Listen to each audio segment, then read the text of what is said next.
Welcome back to My Hero Academia Anime Review, episode number 32.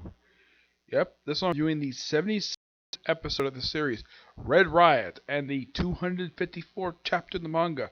More than anyone, you are a hero. Yep, Red Riot adapts from chapters 142 to 145. Yeah, 4 chapters in one episode, which is quite something. I think for this series, by far, this is actually a first. I don't remember them adapting. Now, the highest I've seen they adapt one episode is usually 3 full chapters, not 4. Yeah, this is quite something. The episode starts off basically kind of where we left off last week, where Sunnier has to defeat those 3 villains from the previous episode, and he's basically exhausted, who just collapses right there.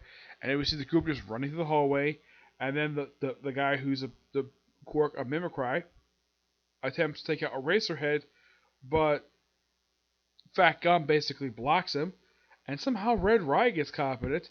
They get knocked down a freaking tunnel. Red Riot tries to use his ult move on the other guy, knocks him pretty easily, and then Fat Gum starts a fight with him. And he also mentioned he's more interested in doing deathmatch battles. And, well, the other guy is like, okay, fine. So they basically have a brawl last for a while, and then Red Riot basically is having a flashback because he's hesitating to participate in the fight. Now, this actually from a little bit later, like right after this. This is actually taken from chapter, I think it was like 144. Yeah, but they kind of rearranged it a bit. They put the flashback before he jumped in. Yes. Where apparently he was not originally a redhead. That's actually dyed hair. Yeah, he was actually raven-haired originally. And he basically was a loser who tried to sell people, and his heart ability wasn't as developed as it is currently. Yeah, he only basically hardened maybe some portion of his body, but not the entire thing he can do currently. He also explained that when the first time activated the particular course by complete accident, when he accidentally cut his eye. Yep. That can also explain why whenever he hardens, his eye cracks. That's probably an explanation for that. So there was a villain who was looking for asking two of his classmates, let's say fellow classmates, and they ask him what his hero agency is. He tries to step in, but he hesitates. Looking up Pinky, yeah, second time she was actually prior to that stopping a couple of bullies. Yeah, Pinky apparently went to the same school he did, which is quite interesting. Yes, this is only like the second time I've seen the series where third time, we have 2 characters who go to UA and they previously went to the same school together. The first 2 did this was Deku and Bakudo. Second one was Lemillion and Sun Eater. And this is the third one, Red Riot and Pinky. And it's implied Pinky might be attracted to him. It's possible. I mean, they do kind of know each other. She shows up overall 3 times in the flashback. Actually, 4 times. The third time, it was basically after he watched an interview with Crimson Red, his idol. Kind of like how Deku's favorite superhero is All Might. His is his other guy, who pretty much, if you look at his costume, it's very similar to Red Riot's costume. Yep. He must have, just like how Deku heavily inspires, he basically based his costume off of All Might, while in the case of Red Riot, he based it off Crimson Red. And, like, he says after watching the interview, he basically signs up for UA, and after going through a little montage of tests, he gets in, no problem at all. Pinky, of course, is going with him anyways because she's in the class. Though now if you watch the anime, you probably won't notice, though, the fact that Red Riot and Pinky actually went previously to school together. This flashback very much established the fact, yep, they went to middle school together prior to coming to UA, though they weren't in the same class. No, they were in 2 different classes, but they did kind of know of each other. And then we cut back to present day. Red Riot basically gets much more bigger and takes to the other guy long enough for Fat Gum who have been absorbing all the decks. Now, he's a little more ripped than he was in the manga.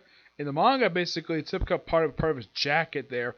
In the anime, his belly is a little more exposed than it was in the manga. I don't get why they did this but they did. Eventually, he unleashes his attack on him. Apparently, one of his abilities is, well, absorption. He basically absorbs all his attacks, and apparently that loses his power of basically being fat and makes him very slim. And punches the guy really hard, blocking the barrier the other guy uses, and takes out him and the other, I think the other guy too. Riot is out cold, and of course he's been sort of scorched. Yep, and that's the episode. Overall, really good. Now, in the case of Deku, he's seen briefly in the episode. You see him for like one scene, and that's all you see of him. We also have a little bit outside of basically from down on the ground. We have Bubblegirl talking to three overhaul subordinates, where they don't care for him at all. They explain that his presence was actually a lot more decent of a guy, and he brings like actual villains in the organization, which they are not happy with that. And well, yeah, this conversation is pretty much almost note for note, very similar to this manga, which is fine. Though apparently it looks like though that Bubble Girl could easily pull up her zipper. I'm not sure why her outfit's like that for, but it is. But she's a smoking hot woman anyways. Yep. Now moving on to the new chapter manga, which is You Could Be More Than Anyone.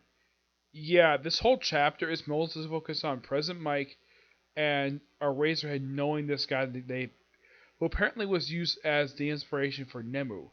That's what this chapter is. They basically show me in flashback, and the guy apparently is a Nemu because his body was used as a Nemu.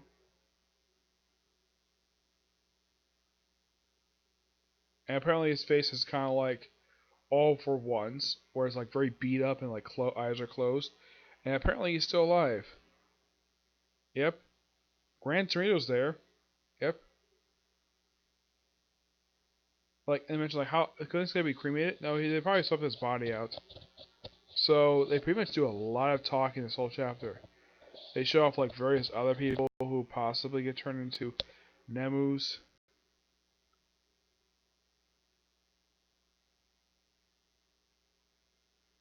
Or apparently like they apparently feel Nemus are actually apparently dead people which they're reanimated into these very weird looking creatures.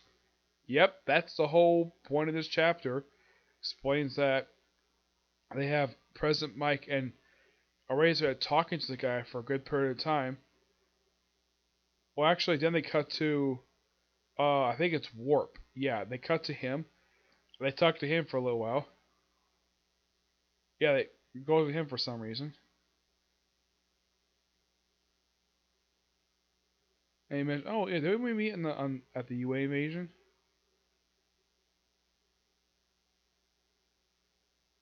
The focus of the invasion. President Mike's thinking, focus of this is vanishing, even with Eraserhead staring. I guess that's how they reworked the body.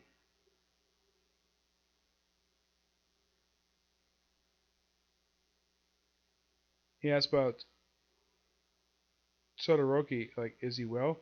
I presume he's not captured. What did you like to know? Shame. Kira, you hear about Todoroki? Indeed. Tending him a mission. That's one crap mission. He first to wipe that gloomy brat's butt all day. Yeesh. Huh? It did not pay me to do so. Unless I abandon others. When I was about to leave that cat behind, he swooped the little guy up with a second hot. I'm afraid he don't follow. Why him exactly? I've always hesitated holding back. Have you taken the place of convention of some kind? You're always in high spirits, always facing forward. So comes next. Even death. If we give our teachers. I'm really stuck with my students. And Gran Torino car. I see how many spells, right? I used on paper. You see, look like it's kind of looks like a girl looks like otaku. Yep. Basically, it's talk lasts for a good period of time. And cries and says, "Segura, if you're still in us, the three of us can still be heroes together." Okay. This chapter is not much to it at all. It reveals that, well, he knew somebody prior to becoming Nemu, and possibly knows Warp. Somehow, it's not explained.